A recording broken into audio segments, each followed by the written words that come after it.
Good morning, everybody, and welcome to this in the morning, 15 minutes to change our lives deep into the Maimer of Atzitzave, Hachana from Tammuz, the last Maimer the Rebbe gave out. Ois Yud, I think Yud base, I can't remember now, my head. Yeah, Yud base. So we're going ahead. It's a little last choice and a little longer. And yeah, let's get into it. Basically, what we were discussing yesterday, or last time we learned, we've gone to this deep point. So until now in the Maimer, until before, we were talking about there's the time of Matan Torah and the time of Achashverosh. And in Matan Torah, the Yidden said Nasiv and Nishma. They took upon themselves. They accepted the Torah. That wasn't ultimately safe from the story of Purim. That wasn't real until came the story of Purim, where they got pushed. That test of faith, so to speak, was pushed, and that revealed that inner connection they had became real. Because Nasiv and Nishma, it was just it was like a makif type of idea, and like we see in the fact that and also we said because of this, that's why the Mordechai in his generation, even though like we said Mordechai was like Moshe, but in this aspect Mordechai was even greater than Moshe, because Moshe was his generation was Jordan. They were a generation of knowledge. They understood. It learned about Torah, learned about Hashem, and they connected that and that Etzem nefesh was revealed through Moshe was this discussion that he had with Hashem. He made us it was the das the emunah should be with pnimius. But Mordechai in his generation, he brought it out, this idea of das nolikus, not just that should be pnimius intellectually, but in actuality, through them having mesiras nefesh, the pearl. Like we said, it wasn't just that they didn't give up on the Yiddishkeit, because as Alter Rebbe says, if your mom dies, they would have just said, you know what, I'm not being Jewish, it's too crazy, chas v'shalom, then nothing would have happened to them, because the decree was against the Yidden. Not only did they not do that, they even have mesiras nefesh stands from Mutrei mitzvahs, and not just that, to gather publicly thousands of people and have Torah mitzvahs and learn together. So that's what we had. And then we said, and that was like sort of the whole Maimatil is test. And we said, and the urban generation does this as well. But then we came in Ois Yud. That was until Ois test. Then we came in Ois test. And Ois test, we said, 1 second. Something a little bit doesn't stim if you pay attention to the story. Because the whole story that we said, that they accepted upon themselves what they had begun, that acceptance that had begun on Matan Torah completed itself on Purim. But when do we say that sentence? We say it's after the whole story, after already when everything became good. It wasn't while they were struggling with mesiras nefesh. So how does that fit in the whole story? We're trying to contrast mesiras nefesh by Mordechai with Matan Torah. But what we're talking about is not the mesiras nefesh, but after the mesiras nefesh. After when it already was like it was good for them. So what's going on over here? So we said there's really two aspects of mesiras nefesh. There's actually mesiras nefesh that happens in galus when you're in an oppressive regime, oppressive time, like it was in the beginning of the Purim story, or like we could say, like it was in Communist Russia. And then there's the oppression that happens, and that reveals the etzem nefesh, the connection, the oneness with Hashem, the etzem neshama within us.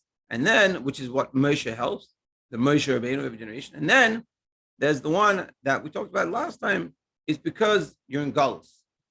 Meaning Begashmis, it's fine. Baruch, it's also fine. But it's the fact you're in Galus. And like we said, that even a tzaddik, that by him, he's living in Mashiach's times. But if there's a place in the world that doesn't have Mashiach, so it's lacking his Mashiach. And like we said, like Alter Rebbe said, ich will nicht dein Ganen, ich will nicht deinem Habe, ich will nicht as their dich allein. He said, I don't want your he said about the Abraham, I don't want anything but you. And this is talking about this ultimate level. And the fact that we heard it, and the fact that it was publicized means it shares to all of us. We all have this. And that's why we were saying last time that it could be, this is why a lot of Yidden around the world are always in the forefront of trying to push agendas. not because then they have crazy thoughts because they want that's a Mashiach. They don't understand it within themselves. So they're running around doing all these things and saving the whales instead of doing 10 mitzvahs and trying to be Mashiach. And that's what we're saying. Then if we're adding a third dimension, and this is what we're going to discuss today more. And what really we're going to say, this is a wild statement, but when you learn, it'll make sense to you that the third dimension is an even deeper. So you have the Gilui Velakus, like Matan Torah, and then you had the mesiras nefesh because of Galus. Galus is causing it, like Mordechai or Communist Russia. And then you have Free America. And ultimately, the mesiras nefesh you have in Free America, the Rebbe is going to say is the greatest. That's the deepest level. Now you're going to say it's the deepest level. Have you seen what's going on? Hey, you know how it's going, how my life is, and you can imagine yourself probably if you were in Communist Russia, how you would be. You'd probably be pretty good. You'd probably stand strong, no? And this is what we're talking about. Let's see. Ois Yud. Okay, Yesh Leimar. So we can say Shebechid Nas Hamar Han Shama.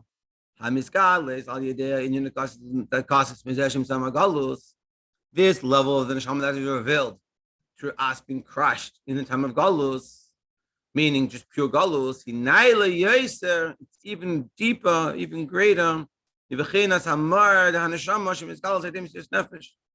Even greater than the revelation of the essence of the neshama that's revealed through mesiras nefesh, meaning like Communist Russia. Let's understand this because we're saying that when we have mesiras nefesh and we reveal our neshama here in 2022 is greater than what the Yidden in Russia did. Now we're not putting down what they did. We're just saying it's a deeper level. How? But you know, so the explanation is like this. Really, we can understand this by understanding why was Matan Torah only the Haskalah. Why was Matan Torah? We said at the beginning, like we said in it was Gimmel.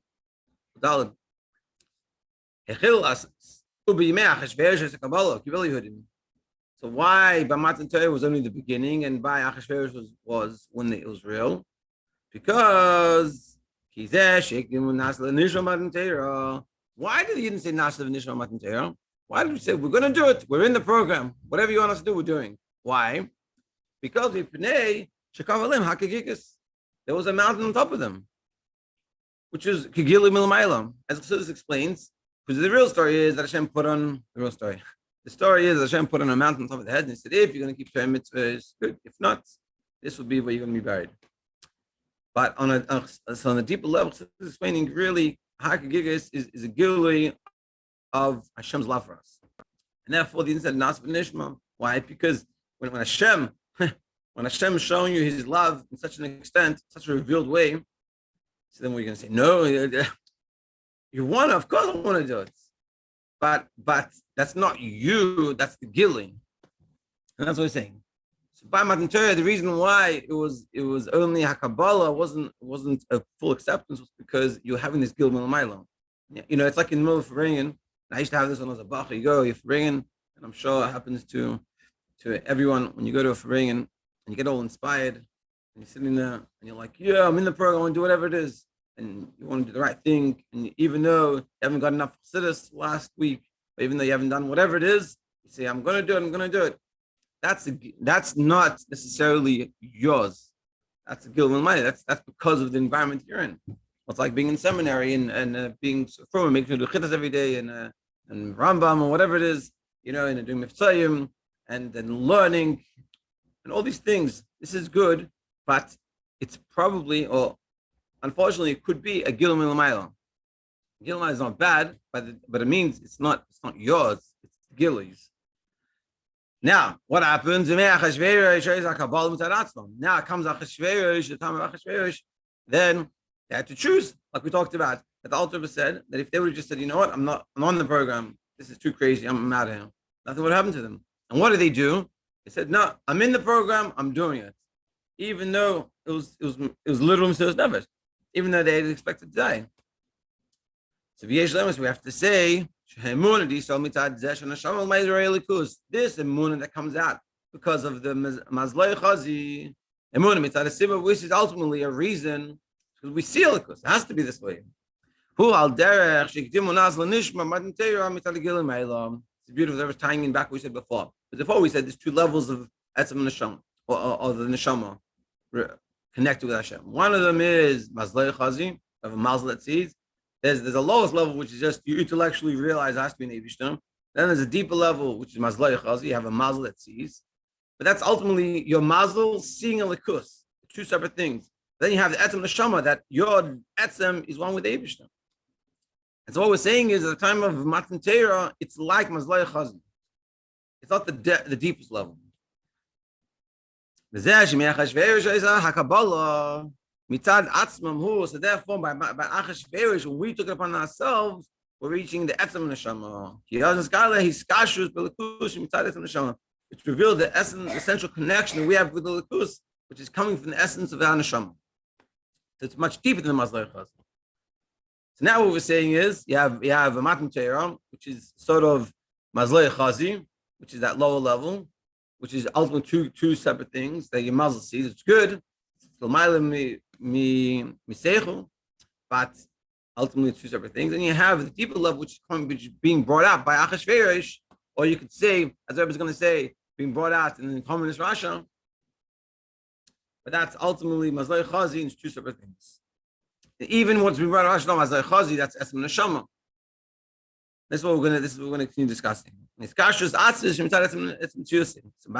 time of Achashverosh, and ultimately also by the time of communist Russia, that is revealing not the mazlei chazi, but the deeper level. That's a neshama. That you're revealing that essential connection you have with the likus. And ultimately, what we're going to say, just jumping the gun here, just so you already know what's going on, that ultimately we're going to say in that level of the etzem and neshama being revealed, there's two levels in it, within it. There's etzem neshama being revealed by the struggles of Golus, like Achashverosh and like communist Russia, and then there's the deeper level within etzem neshama being revealed, which is an interesting thing to say, but that's what we experience in nowadays 2022. Yeah. So more specifically, we can say shegam begili etzem neshama, also in the relation of the essence of the neshama. Yeshna dugma shnei yanim and nishkan else. These two ideas, the difference between mazlei chazi and etzem neshama, we're saying that in etzem neshama itself we can use these two examples, which is the gili etzem neshama being mesiras nefesh, that they're in the revelation of the etzem neshama that comes about from mesiras nefesh. Now, he's going to get into it, and I think I'm just going to hold off on it, so we can do it tomorrow. He gets really into it. But let's just finish the last bit, and then we'll finish up. So we can say, and in that second, in those two levels within Etzem Neshama, there's the Etzem Neshama, and then there's the Kerches Giluyim, which is like a Devanei stuff, which is like the Mazlei Chazi. So we're saying in Etzem Neshama, there's the depth of Etzem Neshama, and then there's just the depth of Etzem Neshama, which is like Mazlei Chazi. And we're gonna give it. He's gonna give example like we see. So we'll go outside today, and tomorrow we will go inside. Basically, I'm talking about how we see by people. Like I told you the story before, and we'll end off actually with the story. It'll be a good idea to end off this way. That Rabbi Weiss said when he came out of Russia, and he met a few years later Hillel Zaltzman. You can read this in the book Samarkand. It's a very, very good read. It really helps you connect to Chassidim, Chassidus, and the realness of it. As in the language of Chassidus, it's called the Lachluchas. So it's a very good book to read. Really, will put you on the straight path. So one of the things he says, that Hillel Zaltzman, he said when he came out of Russia, he went to Eretz Yisrael.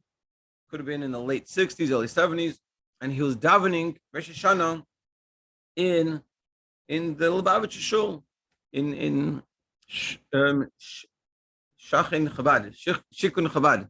The Chabad in Yerushalayim is like a Chabad neighborhood.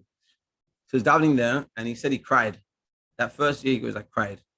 And he said, I didn't cry so much because of the davening as much as I missed being with my friends. And when he came and met Reb Mendel Futterfass, like a year or two later in Crown Heights, Reb Mendel said to Hillel, he said, no, how's Avodah in the new country? You're finally free. Your whole life you've been sitting there struggling away, and now you're free. And so Hill's husband said, he goes, I miss it.